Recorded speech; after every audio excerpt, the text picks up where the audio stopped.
స్నేహితులు కలిసి దశరథుడి పుత్రశోకం అనే నాటకం ప్రదర్శించబోతున్నాము.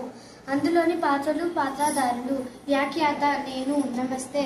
దశరథుడు యశస్విని, నమస్తే. కైకేయి, శాల్వి, నమస్తే. ప్రపంచ సాహిత్యంలోనే ఆది కావ్యం రామాయణం. వాల్మీకి మహర్షి గారు రామాయణాన్ని రచించే ఆది కవిగా కీర్తి పొందారు. మనిషి జీవితాన్ని సంస్కరించగల మహాకావ్యం రామాయణం. మనుషుల హృదయాలలో ఎప్పటికీ చెరగని కథ.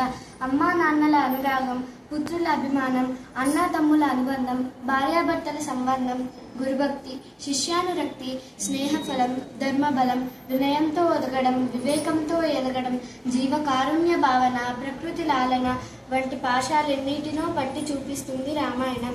రామాయణాన్ని చదవడం అంటే జీవితాన్ని చదవడమే. రామాయణం పారాయణ గ్రంథం కాదు, ఆచరణ ప్రధాన గ్రంథం. చిన్న చిన్న పాత్రల ద్వారా సమున్నత సందేశాన్ని అందిస్తున్నాయి. ఈరోజు మా స్నేహితులు కలిసి కైకేయి వరాలు విన్న తర్వాత దశరథుని బాధ వర్ణనాతీతమని తెలియజేస్తున్నారు.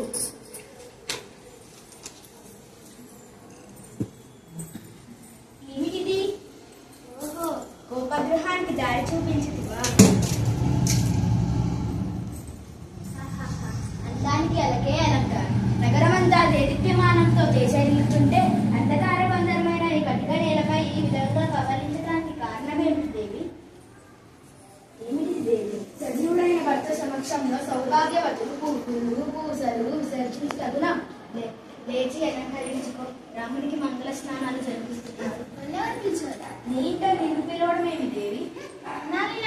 తీయని మాటలు చెప్పి నన్ను మార్చేసి ఆడించారు. నిజమే. ముందుగా నీకు విన్నపించుకోవడం నా అపరాధం. దాసుని మన్నించు దేవి. నీ అరుగ తీర్చు కానుకలు ఏమిటి కావాలనో కోరుకో. కొత్త కానుకలు ఏమీ అక్కర్లేదు, పాత వరాలు చాలు. ఆనాడు దేవాసురి యుద్ధంలో ఇచ్చినవి ఈనాడు ప్రసాదించండి. అవశ్యం కోరుకో. ఆడిన మాట తప్పరు కదా? ఇచ్చిన మాట తప్పడం ఇరువేపులకు తగినట్లే కదా, కోరుకో. ఆనాడు విశ్వామిత్రులతో పాటు రాముణ్ణి పంపే వేళ మాట తప్పడానికి సిద్ధపడ్డారే, అది పుత్రవాత్సల్యం కైక. సరే, ఏ రామునిపై మమకారంతో అసత్య దోషానికి కూడా సిద్ధపడ్డాను, ఆ రామునిపై ప్రమాణం చేసి నీకు వాగ్దానం ఇస్తున్నా, కోరుకో. ఓ పంచభూతాలారా, ఓ అష్టదిక్పాలకులారా, దీనికి మీరే సాక్షులు. రేపు మీరు నిశ్చయించుకున్న ముహూర్తాన్ని రాముడికి మారుగా భర్తుడికి పట్టాభిషేకం జరగాలి. కైకా ఇన్నమటవారు. కైకా కైకా భర్తుడికి పట్టాభిషేకమా? నీ బిడ్డ మనసు తెలిసే కోరుతున్నావా కైకా? రాముడు ఉండగా భర్తుడు పట్టం కట్టుకోడు. అందుకే రాముడు 14 సంవత్సరాలు వనవాసం చేయాలి.